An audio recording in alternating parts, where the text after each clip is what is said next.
Hello everyone, welcome to fact variant. देखिए, recently ये Saturday night पर इसराइल के ऊपर ईरान ने 400 से 500 ड्रोन से 3 वेव्स पर अटैक कर चुका है। हाई एंड बैलिस्टिक मिसाइल दाग चुका है और सबसे बड़ी बात, गवर्नमेंट सिस्टम के ऊपर साइबर अटैक भी हो चुका है। ठीक है, आप इस वीडियो पर देख सकते हो किस तरीके से किस लेवल पर अटैक किया गया है और मैसिव अटैक हुआ है इसराइल के ऊपर इस बार।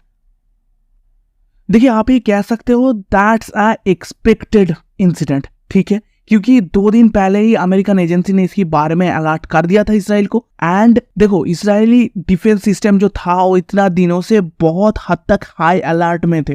ठीक है, क्योंकि इसराइल को पता था कुछ ऐसा मैसिव अटैक आने वाला है ईरान की तरफ से।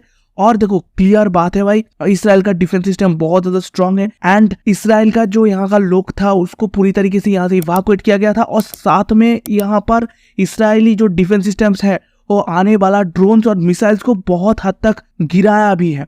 ठीक है, सो दैट कुछ जगह में मिसाइल्स आके गिरा है, कुछ जगह में ड्रोन से अटैक की वजह से बहुत हद तक डिस्ट्रक्शंस भी हुआ है। मगर उस तरीके से जैसा मैसिव अटैक किया गया ईरान की तरफ से, उसी लेवल पर इसराइल पर उतना ज्यादा मैसिव डिस्ट्रक्शंस नहीं हुआ है। और जेरूसलम का एक रिपोर्ट के मुताबिक अभी तक किसी भी सिविलियंस या आर्मी सोल्जर्स किसी का भी डेथ का कोई रिपोर्ट नहीं आया।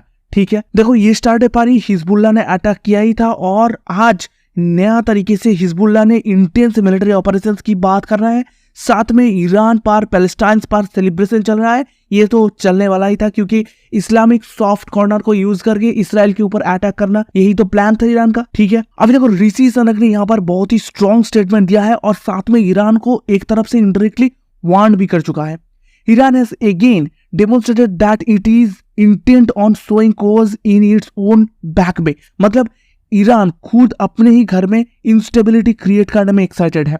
ठीक है, मतलब देखो भाई, क्लियर कह रहा है यूके, जो ईरान के ऑपोजिशंस पर कोई ना कोई मिलिट्री ऑपरेशंस होगा। अब इसराइल की तरफ से हो सकता है, कोई अमेरिका का मिलिट्री बेस की तरफ से हो सकता है। ठीक है, अभी देखिए, इसराइल के साथ कंटिन्यूअसली खड़े रहने का क्लियर कमेंट कर चुका है ऋषि सुनक ने यहाँ पर।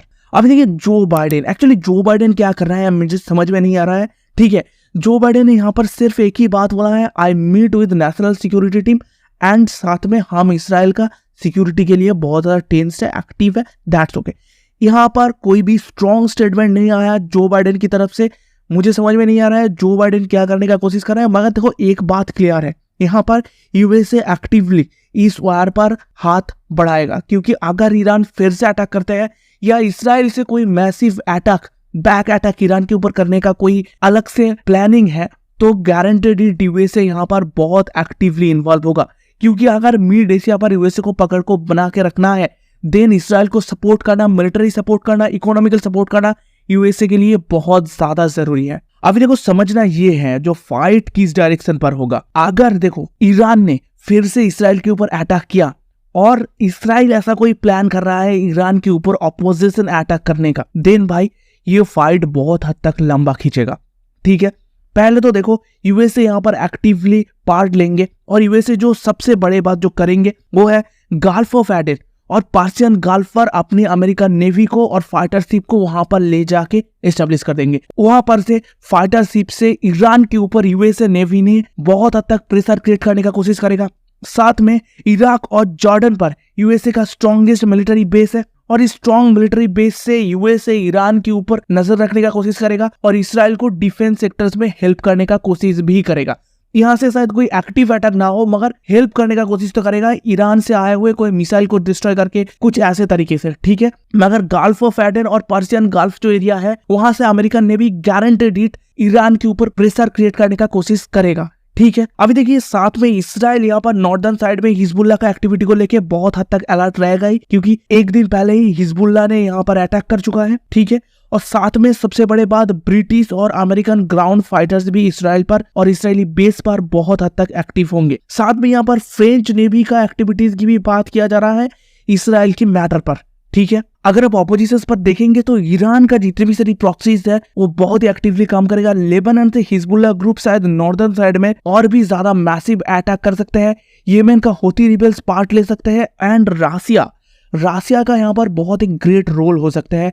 शायद रासिया डायरेक्टली कोई वार पर इन्वॉल्व ना हो, मगर गारंटेड रसिया ईरान को तो सपोर्ट करेगा ही, और साथ में शायद ईरान को मिलिट्री हेल्प भी करने के लिए एक्टिव होगा, क्योंकि मिड एशिया पर रसिया भी अपना जियोपॉलिटिकल पकड़ रखना चाहते हैं। और अगर यहाँ पर फ्रांस, अमेरिका, ब्रिटेन हर कोई आके इसराइल को सपोर्ट कर रहा है, देन रसिया गारंटेड शायद ईरान को सपोर्ट करेगा।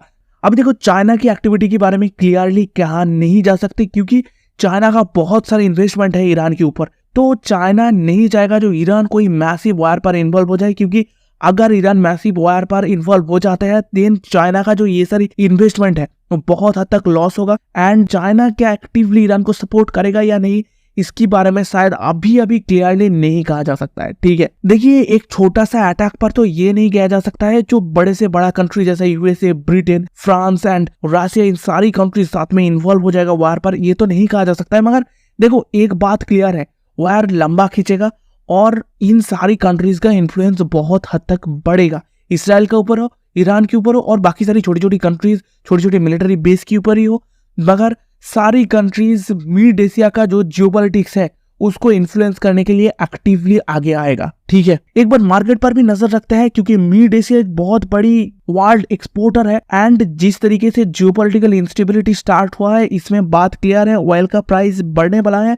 शायद यूएई अपना मोनोपोली ऑयल की दुनिया पर कंटिन्यू ही करेगा, और साथ में जो गैस प्राइस है वो भी बढ़ेगा। और एक बात तो भाई क्लियर है, इंडियन मार्केट इसी वार पर बहुत ज्यादा तरीके से इन्फ्लुएंस होगा, और मार्केट का ग्राफ में ग्रोथ रेट पर शायद डिसकंटिन्यूटी कुछ दिनों तक देखने के लिए मिलेगा।